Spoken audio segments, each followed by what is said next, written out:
Assalamualaikum warahmatullahi wabarakatuh.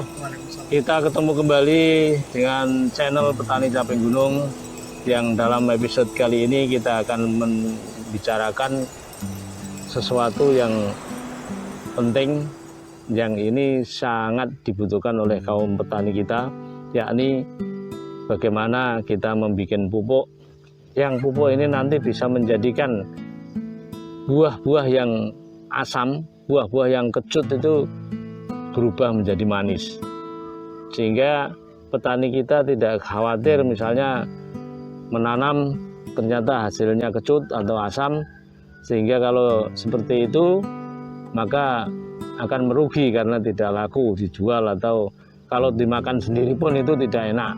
Nah, untuk episode kali ini kita akan memberikan edukasi kepada petani bagaimana menjadikan tanaman-tanaman yang buahnya asam itu menjadi manis, atau yang manis menjadi lebih manis lagi, sehingga lebih enak lagi rasanya. Nah, untuk itu kita akan berbincang dengan Mbah Punto. Selamat siang, Mbah Punto. Siang, Pak Kebe. Ini Mbah Punto, kita ingin belajar, Mbah, dari Mbah Punto, pengalaman Mbah Punto gimana membuat buah-buahan yang rasanya kecut atau asam atau kecut ini menjadi manis, atau yang sudah manis tapi bisa lebih manis lagi. Ya, ini penting, Mbah, karena para petani kita biar nanti bisa melakukan proses-proses pemupukan dan pemeliharaan sehingga tidak mengalami kerugian. Gimana, Mbah, ini apa bisa, Mbah, buah dirubah yang rasanya masam atau kecut itu menjadi manis, Mbah? Secara umum bisa, Pak. Secara umum bisa ya, prinsipnya ya. Kecuali lah pare dirubah manis, wah wangel ora karuan. Oh gitu ya. Itu memang sudah takdirnya. Sudah memang harus begitu ya. Harus begitu. Tapi yang pada umumnya yang buah-buah yang bisa manis itu kalau rasanya kecut bisa jadi manis ya. Bisa. Cenderungan buah kecut itu kecenderungan ini ya. Punya ciri bijinya besar. Bijinya besar. Meskipun ada beberapa yang bijinya kecil tapi tetap asam, memang ada ya. Tapi kecenderungan begitu. Nah, kadang tani semua, kali ini saya mau memperkenalkan POC kalium, atau orang-orang sukanya menyebutnya POC generatif, karena memang penggunaannya dominan untuk masa generatif. Generatif itu berarti pembuahan ya. Meskipun dia dari awal juga tidak apa-apa sih, dari awal masih kecil ya, tidak apa-apa. Tapi dominan dia akan sangat berperan sekali saat mulai pembungaan sampai buah ya.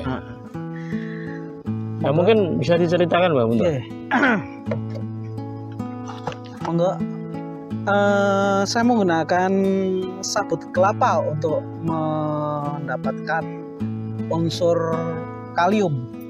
Oh, ini ya untuk membuat kaliumnya ya? Ya, kalium. Dari serabut kelapa. Ya. Serabut kelapa. Boleh tua, boleh muda, bagus lagi tua. Tua ya. Tapi sekarang ini kan banyak di jalanan tidak terpakai itu kan bekasnya kelapa muda itu kan. Mereka yang rame itu sampai bayari orang untuk membuang. Padahal bisa dimanfaatkan. Ini wadah, ini sabut kelapa, terus air kelapa. Oh gitu, air kelapa ya? Ya, air kelapa. Sabut kelapa kita masukkan ke wadah kira-kira 3/4, jangan sampai penuh sekali. Terus kita isi pakai air kelapa.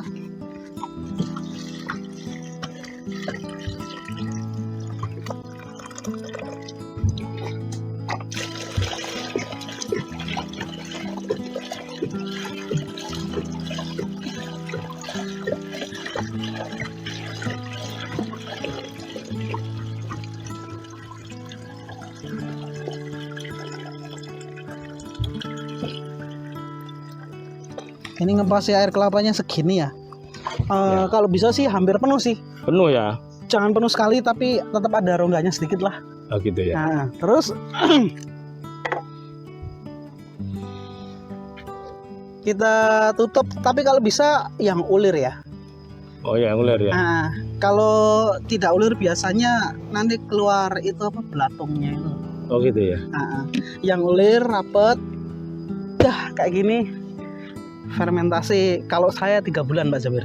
3 bulan difermentasi ya. Tinggal saja dilupakan kayak gitu. Tidak perlu diaduk-aduk ya. Kalau 3 bulan tidak perlu. Kalau 1 bulan, kalau dia aduh aku sudah butuh bulan depan gitu. Cepat ya. Cepat itu 1 minggu pertama diaduk-aduk. Oh gitu ya. 1 minggu pertama. Tiap hari. Tiap hari. Tiap hari ya diaduk-aduk. Tapi kalau 3 bulan ya udah kayak gini tutup. Kalau sebenarnya saya bikin pakai tangki besar sih yang 1000 liter itu. Oh, wadah yang besar ya. Karena kebutuhannya kan kalau saya banyak sekali. Ya, kebutuhannya banyak sehingga membuatnya juga banyak. Sekalian ya, Iya, sekalian bikin itu ya. Jadi 1 kali bikin untuk berapa kali ya? Berapa puluh hektar. Berapa puluh hektar, berapa kali semprot itu ya. Terus ini dengan durasi 3 bulan itu sudah berubah warna atau gimana Mbak? Tanda-tandanya yang bisa dipakai Mbak? Baunya manis, harum manis. Barunya harum manis. Oh gitu ya. Nanti air kelapanya kalau awal sih putih kecoklatan, tapi kalau lebih lama lagi putih kehitaman. Oh putih kehitaman ya. Tapi rasanya manis ya. Saya belum pernah nyoba rasanya. Baunya kayak wangi. harum, wangi harum itu. Wangi harum ya. Gitu. Wangi manis gitu loh. Kayak gitu. Sebab kan kalau air kelapa itu, kalau kita beli air kelapa itu kalau lebih dari sehari kan rasanya sudah nggak enak Mbak. Kalau diminum biasanya gitu. Tapi ini kan apalagi ini 3 bulan gitu. Rasa kira-kira. Tapi ya baunya wangi harum ya. Jadi kan ini tanda-tandanya bahwa pupuk ini sudah siap untuk dipakai. Nah ini nanti bisa membuat kalau yang sudah itu di melon itu buahnya tebal. Isinya dagingnya tebal. Terus kan ada alat ukur kemanisan itu Pak Jabir. Oh gitu ya. Brickmeter namanya kan. Nah, itu bisa sampai angka 16. Mungkin kalau dipaksa lagi bisa tembus 17. Gampangannya mudahnya seberapa sih? 17 itu kalau kita makan kelengkeng enak itu yang harganya agak mahal itu agak mahal ya. Nah, jangan yang murah. Nah, itu kira-kira brick 17 itu segitu. Lah, memangnya kalau umum berapa Mbak? Bricknya yang tanpa dikasih gini itu ya. Tapi rasa manis-manis itu berapa kira-kira? Gini, jenengan kalau beli melon di mall ya itu sudah enak belum? Padahal itu cuman di brick 13-14 ya? Iya itu kan katanya padahal di mall sudah cukup enak berkelas kan? Harganya kan beda dengan di toko-toko tepi jalan kan? Apalagi kalau dia yang di tepi jalan itu yang kadang rasanya wah kita kecewa. Itu mungkin paling 10-9 gitu lah. Gitu ya? Nah, dengan sistem ini bisa sampai 16-17 ya? 16-17 mungkin kalau dipaksa lagi masih bisa. Dan lebih kemanisannya tinggi ya. Terus di durian itu sama, dagingnya tebal, bijinya mengecil ya. Mengecil. Terus rasanya itu legit apa ya? Manisnya itu manis enak gitu loh. Menceritakannya bagaimana ya? Durian saja sudah enak soalnya. Iya. Lah terus cara pemakaiannya Mbak. Oh iya. Pemakaiannya ini kan sederhana karena ada bahan kulit kelapa, selaput kelapa, terus dikasih air kelapa, didiamkan 3 bulan, terus setelah 3 bulan maka bisa digunakan. Terus gimana cara pemakaiannya? Oh iya. Kalau spray tetap 200 ml per tangki Pak Jabir. Spray 200. Itu berarti nyemprot ke daun ya? Ya. Berarti kalau 200 ml itu Pak sekitar segini Mbak? Atau kebesaran ya? Kebesaran itu gelas. Aqua ya? Nah, sekitaran segini ya. Iya, sekitar segini kadang tani sedaya. Ini 200 mili kira-kiranya gitu. Kira-kiranya itu ya bisa lebih sedikit tidak apa-apa, tapi mudahnya pakai kalau aqua itu ya segelas aqua yang seperti ini ya. Terus kalau tergantung tanamannya ya, kalau tanamannya kecil-kecil kayak melon, kayak apalagi ini, semangka itu kalau kocor berarti 2 kali lipat. Kocor itu berarti ke tanah 2 kali lipat, berarti 400 mili atau 2 gelas. gitu tapi ya. Kalau ke durian yang sudah sangat besar seperti durian ini ya, durian ini, terus rambutan, tanaman-tanaman yang di kebun-kebun, kelengkeng yang besar, saya biasanya 1 hingga 2 gayung untuk kocor ya. Itu rutin per minggu, nanti bisa dilihat hasilnya per minggu. Kalau yang sudah besar seperti pohon ini, seperti durian di belakang kita ini, berarti setiap 1 kali 1 gayung ya. 1 gayung seminggu sekali. Nah, terus jangan lupa pH-nya dinaikkan. Itu nanti 1 gayung itu nanti sama kira-kira 1 ember ini kan 20 liter ini ya. Ya kira-kira itu. 20 liter berarti air POC ini 1 gayung ya. Penuhi air, terus kita naikkan pH-nya, mau pakai dolomit, pakai garam, pakai deterjen, pakai soda, monggo. Air yang kita pakai untuk nyirami itu pH-nya harus dinaikkan, Mbak. Dinaikkan. Kalau musim hujan kita naikkan sampai 7. Kalau musim kemarau kita cukup menaikkan sampai di angka 6. 6 ya. Nah, ini kan penting juga karena kita biasanya ya udah ada air ya siramkan aja. Airnya pelok bijinya besar tapi rasanya kurang manis. Ini apakah memang pengalaman Mbak Punto, memang kan ada buah yang memang tabiatnya itu bisa manis, tapi karena tidak dirumat tidak dirawat, tidak dikasih begini kan asam, kecut. Nah, itu pengalaman Mbak Punto yang sudah pernah di pohon apa ya? Di rambutan, Pak Jabir. Rambutan ya? Iya. Rambutan saya punya rambutan 12 sudah manis semua itu. Sudah manis semua ya. Kan kadang-kadang rambutan ini kan anyep, adem, rasanya itu nggak manis ya. Ya itu ada yang begitu. Soalnya itu rambutan warisan, saya tidak nanam dari mertua. Itu kan warisan rambutan zaman dulu kan memang rasanya masih seperti itu. Nah, ketika dikasih ini juga manis ya, Mbak. Terus nangka ya. Nangka juga warisan. Nangka ada 20-an itu. Nanti buahnya ya tebal, manis, enak gitu lah. Gitu ya. Sangat berbeda dengan sebelumnya ya. Iya. Terus kalau ini itu berapa bulan, Mbak? Kita pakai. Tadi kan setiap minggu sekali, itu apakah sebulan atau 2 bulan? Kalau pohon yang sudah besar, berarti bukan melon ya. Bukan melon ya. Rutin saja, paling cepat seminggu sekali, paling lambat sebulan sekali. Dirutinin aja kayak gitu. Itu ya. Terus jadi nanti selesai berbuah, dia nanti cuman trubus sebentar, nanti berbuah lagi, Pak Jabir. Oh gitu ya.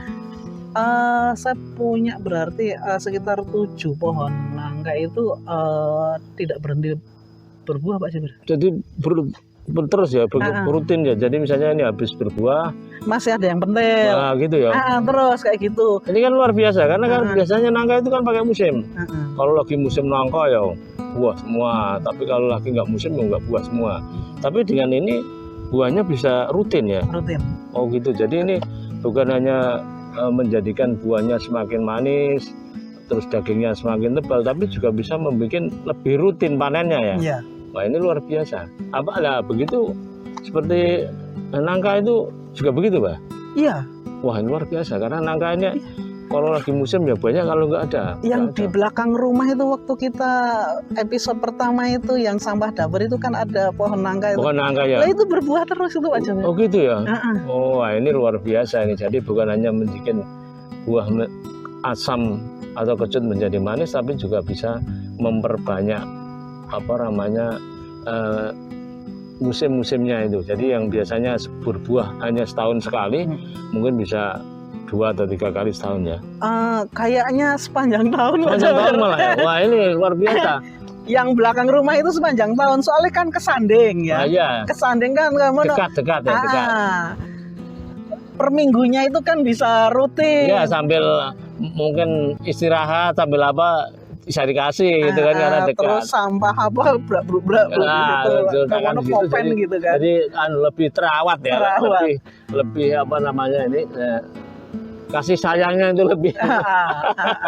Itu yang belakang rumah itu. Belakang rumah itu yang tahun itu. sepanjang tahun itu luar biasa Om Tani. Jadi kita sebetulnya dengan pupuk yang sangat sederhana, yakni membuat kalium dari selaput kelapa dengan air kelapa aja, kalau kita bisa rutin ngasih tanaman itu hasilnya luar biasa. Satu, yang asalnya asam atau kecut bisa jadi manis, yang manis tambah manis, dagingnya lebih tebal, dan tambah lagi masa buahnya itu terus menerus. Iya. Tidak hanya sekali buah, tapi bisa terus menerus. Nah, ini kalau durian kan biasanya setahun sekali. Nah, jadi kalau sistem ini mungkin bisa makan durian berkali-kali ini, Pak ya. Iya. Bisa panen berkali-kali kalau Iya, kalau rutin ya. Hanya belum yang durian itu karena kan tempatnya agak jauh kan. Kadang mau ke sananya itu membawa pupuknya ini agak repot. Terus kadang-kadang lupa juga karena jauh itu lupa. Iya, lupa. Biasa itu. Kecuali koncone wis mulai do nyemprot melu-melu kayak gitu kan. Atau kita suruh orang gitu. Tapi ini rencananya kita durian mau kita intensifkan. Intensifkan ya, karena apalagi kalau sudah tahu rahasianya begini kan luar biasa. Kacang Tani seluruh Indonesia, ini edukasi yang kita berikan, dan jangan lupa like, subscribe, and comment. Dan saya mohon kepada para netizen, para pemirsa dan Kacang Tani seluruh Indonesia untuk melihat episode-episode yang dibikin oleh Petani Caping Gunung ini mulai awal sampai akhir, sehingga kita benar-benar mendapatkan pelajaran dan bisa langsung kita terapkan.